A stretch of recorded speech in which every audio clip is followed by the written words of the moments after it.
to a really great presentation by Gian Dodici, and he's going to speak to us about large wood in stream restoration work. Thanks, Jim. Well, thank you all for coming.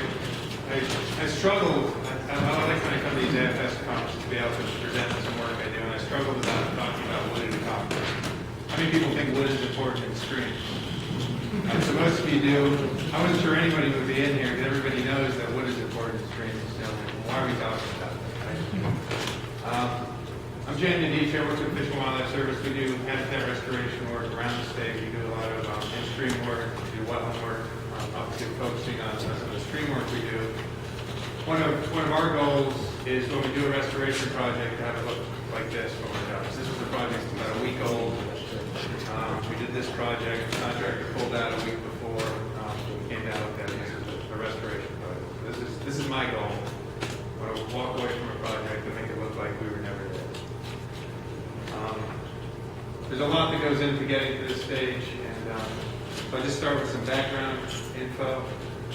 We like to look, or I like to look at the stream functions in this pyramid approach. This was an approach developed by EPA, some of their assessment. F5. Somehow I hit F5. So looking at this pyramid function where the hydrology, what's going on in the watershed, all that water that's hitting the watershed, how it moves through the watershed into the hydraulics, that water that's in the channel. And then what we're going to be talking about today is, where's the pointer? No? Is the geomorphology. What's going on in that channel with the sediment transport and with wood and other things that are going on in the channel. I found this graph a couple of months ago in a book, Guide to Restoring Riverine Processes, by Philip Roney and Tim Beachy. I thought this was kind of a good illustration of that pyramid I just showed, where you have all the different, you have the watershed scale, controls in the system, how that sediment supply and water is coming into the system, how landscape controls, your valley slope, your slopes, the confinement within the valley, and how the inputs into the stream system, how that wood is being recruited into the stream.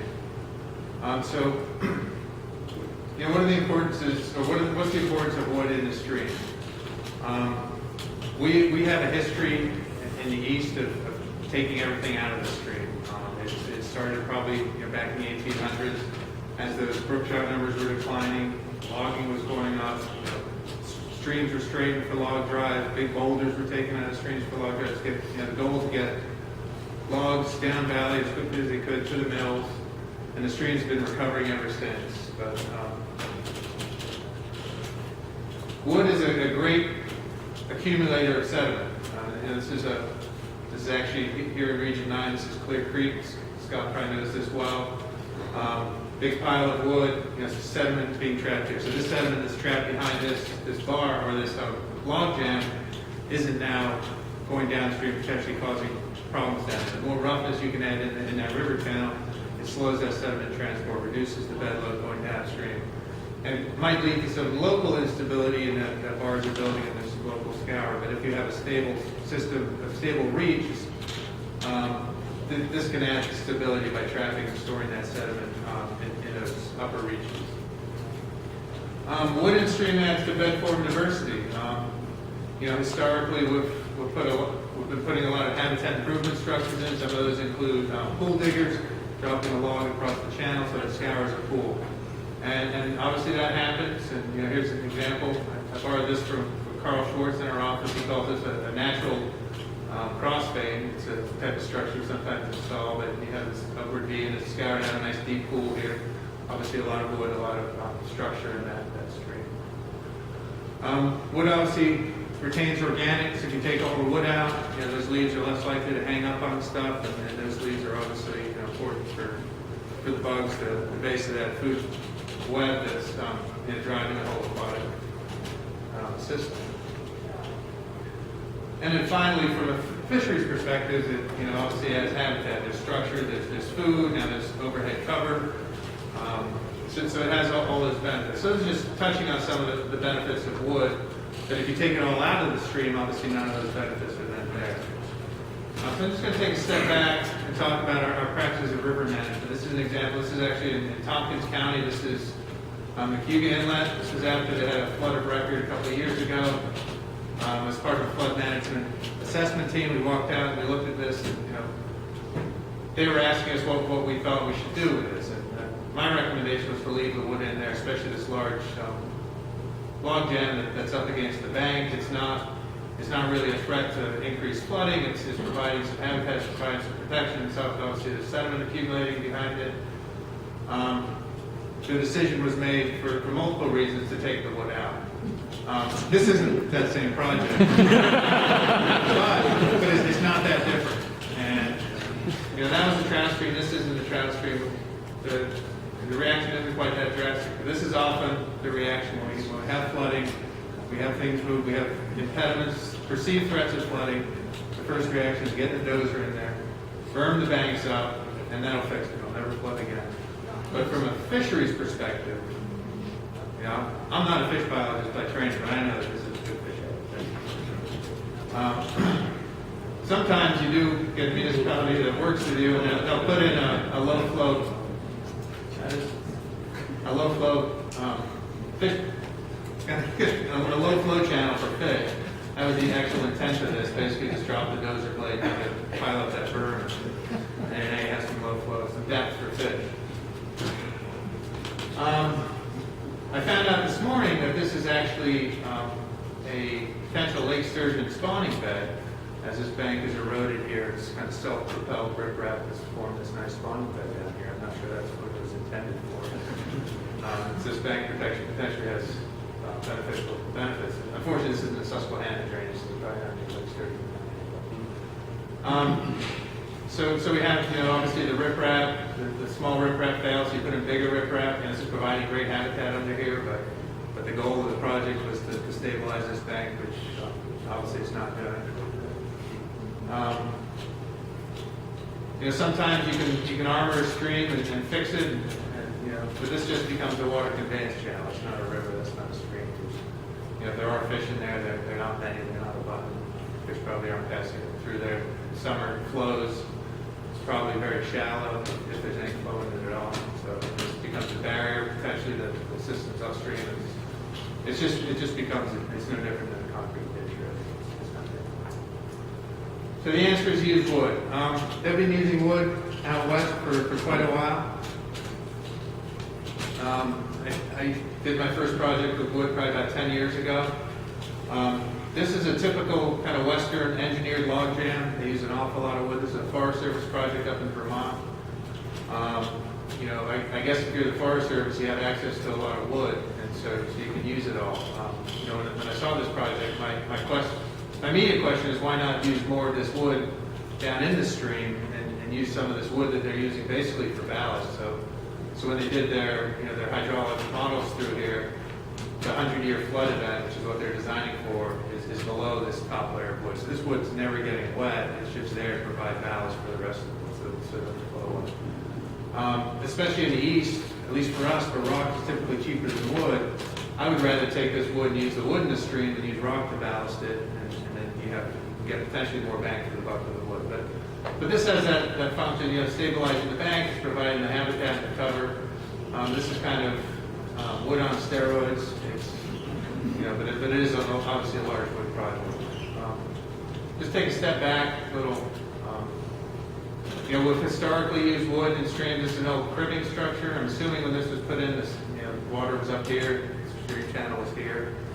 Obviously the stream is in size down about, this particular stream's gone down about 5 or 6 feet. So this, the cribbing is no longer functioning. This habitat that may be out here is a little bit of overhead cover. This is a recent project, again out here in Region 9. This is a mitigation project. They had the right idea, get the wood in the stream channel, but the fish are down here in the water. So this route was pretty good. It could probably need to be a bit lower, but most of them are up too high. So even though this stream hasn't cut down, they were kind of built in there. And this is where the importance of being a project manager, implementer, when you're out there, when they're constructing it. It's just one thing to see it on the plan. You have to be out there telling the contractors that that water has to, or that log has to be down at half bank full of load. It has to be down in the water where it can actually provide some habitat. for the fish. Here, adding some floodplain roughness, maybe slowing that floodwater down, but these ones in particular are providing the habitat. So most of our stream restoration project, we use natural channel design. It's poo-pooed a lot. Dave Roskin kind of idea, but trying to create a stable pattern, which is sinuosity, channel dimension, and profile. Refers to the slope. So this is a project that we used a little bit of wood in here. This is a Honeoye Inlet, BC Region 8. The stream had been a linear ditch down here. We remanded it through the floodplain. And basically brought the whole river up 3 feet, reconnected it to its floodplain. But not a lot of wood habitat in here because there wasn't a lot of wood available on site. This is actually an alder thicket, just to give you a scale. So these shrubs are really only 15, 20 feet high. So, but we try to work with the river so that the river will let us get away with what we can do within the system. So we're not trying to create something or install something that isn't going to be stable long term.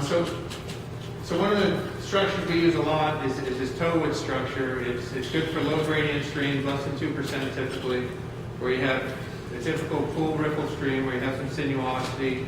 On the outside of the meander, we'll put a lot of roots. We don't necessarily use as many as we did in this project.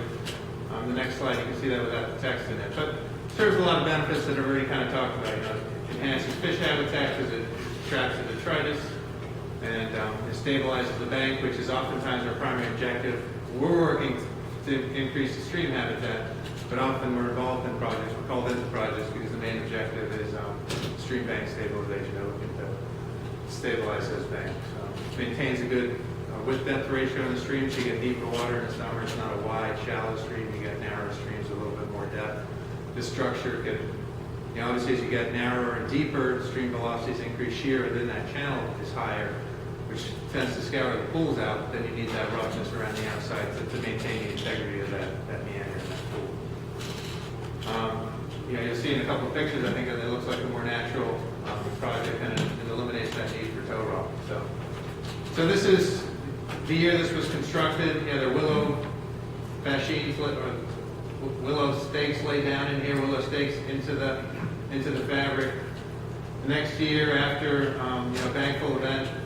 So this site was a little unusual. We had to borrow material from here to backfill in behind this, so I left this a lot wider, shallower and wider than we typically like to. I told our project partners that it's likely that we're going to get some material here. We might have to come in and manage it if the material doesn't actually deposit where we want it to on the outside or inside of this meander. We might have to come in and move some gravel around and build this point bar back up. But by the next year, you can see that point bar is already forming again. There's a little bit of a braid here. But you can see that the willows are starting to green up. And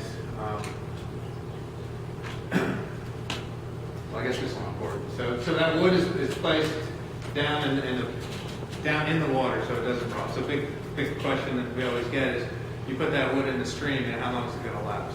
We put it down, a third to half bank full, so well down in there. So even at low flows, this past year was so dry, some of our wood, might not have been submerged. But on a normal year, we'll get that wood at least touching the water, so it's soaking up water, staying saturated, and that just increases the longevity of that wood. And then again, that sod and live cuttings to revegetate it. So this past summer, this is 4 years after the project was done. I can't stand on the bank from that same perspective to give you the shock because the willows have gotten too deep. You can see how that point bar is building in, vegetated, and so you have some good depth in there. And this is Sandy Creek. This is about a 2,000 CFS bankful stream, so it's not a small stream.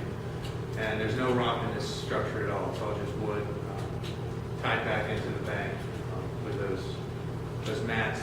Basically, most of the wood is buried in the bank. It's just that root wad that's exposed. So most of the structure is hidden, but you need all that part under the dirt, under those soil lips, to provide the ballast so it doesn't wash away in that flood. Sue talks to Corinne, was it? No, sorry. Karen. She mentioned thermal refugia in the headwaters. This is a Wego Creek. This is about a mile and a half, maybe 2 miles from Susquehanna River. This past summer, DEC, this is a Tollwood project 2 years after we implemented it. This is what that bank looked like. This is about a 10-foot high bank. So this is all roots and the willows are growing here. Our DEC colleagues, they surveyed it this year, and every log they were taking a young year brook trout. So what we think was happening is those tribs that the brook trout are normally in just dried up this summer. It was so dry, and they came down and found the springs that were in the Wego Creek, and this was basically turned into a refuge for them in the bigger river rather than the smaller. When they surveyed it before we did the project, they found one brown trout. This was a 500-foot linear foot project. They had one brown trout.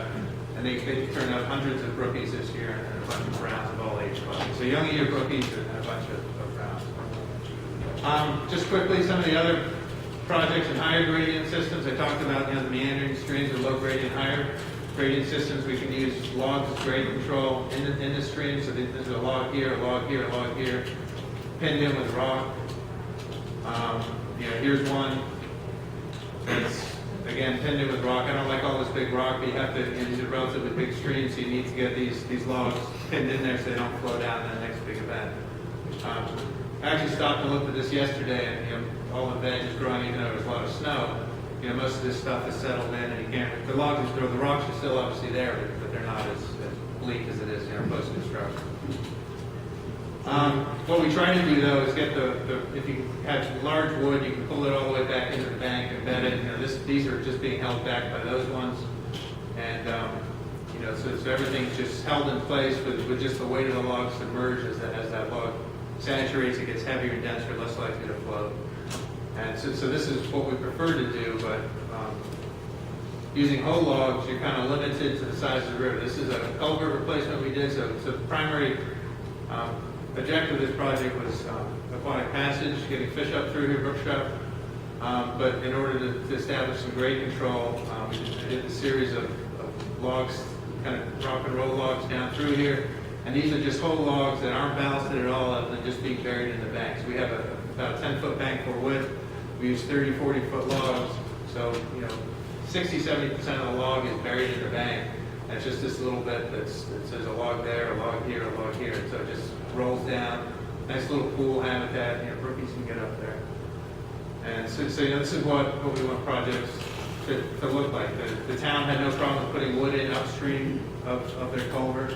They were confident that it was going to stay, and that's often a concern is putting wood upstream. It's going to plug the culvert, cost money. But these culverts are now appropriately sized, and any wood that does get mobilized will typically just suck right down through that. So that's the project I started with. Again, we did this. Instead of using those soil lifts, we just used live transplants. We had a willing landowners willing to create some vernal pool habitat, some riparian wetland habitat on that floodplain. So we excavated out the willow mats, the sod mats, placed them down on top of the logs. So again, when the contractor pulled out, you didn't know we were there. I didn't tell you that was a restoration project. I guess most of you wouldn't know that. But feel free to call or email if you have questions or comments. And I guess we have all evening for questions.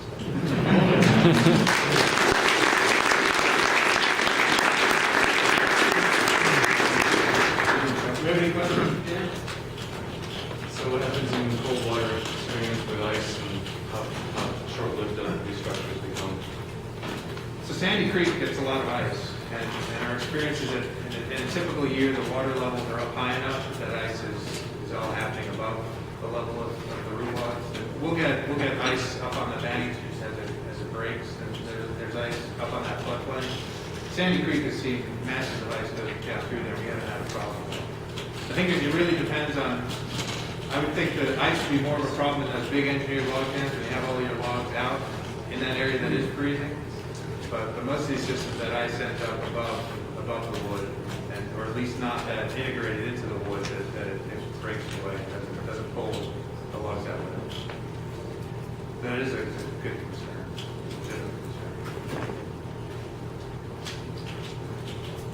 Not so much a question, just an FYI comment out there. In the areas of the state where emerald ash borer is laying waste to a lot of ash tree, there's a ready supply of woody material to use in projects like that around the milled areas. if you can get them out and transport them. And so Matt has had some experience. We worked with, Carl worked with Matt on a project up in Monroe County on a couple of state parks, county parks. County park. County parks, and they used a lot of ash that they were clearing, they were proactively removing from the city because of the risk of emerald ash borers. So surprisingly, it's easier to get rock in New York than it is to get trees.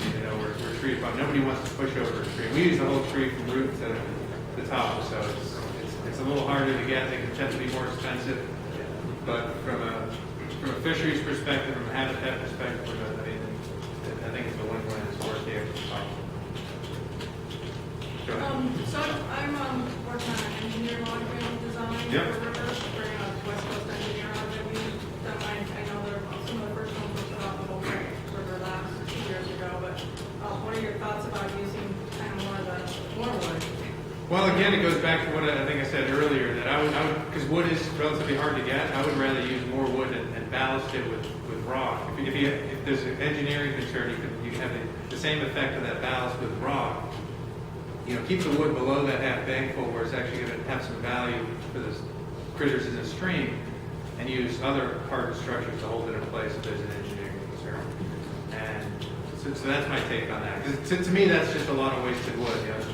No fish is ever going to be up there in that 100-year event using that wood, which is wood that could be used down around the next bend. Yeah, and I think that's part of the design. I mean, look at some of them on the West Coast, so it is more the rock towards the surface and the wood's buried down. Yeah, and a lot of those engineered log jams are trying to kind of emulate those big, Alaska rivers where you have natural log jams that are hundreds of feet high and just these immense monsters, and they're trying to replicate that. And they do a great job, and you can get them to be stable, and they're so interlockable. But once you get engineers involved, then they start cabling and locking and everything else. So just for that security stuff, and it's understandable. But my preference would be to use the wood, half bankful or below, so it has some value in the stream. Help improve some of those stream functions we talked about, and not put it up on the bank. Before you go, 2 announcements.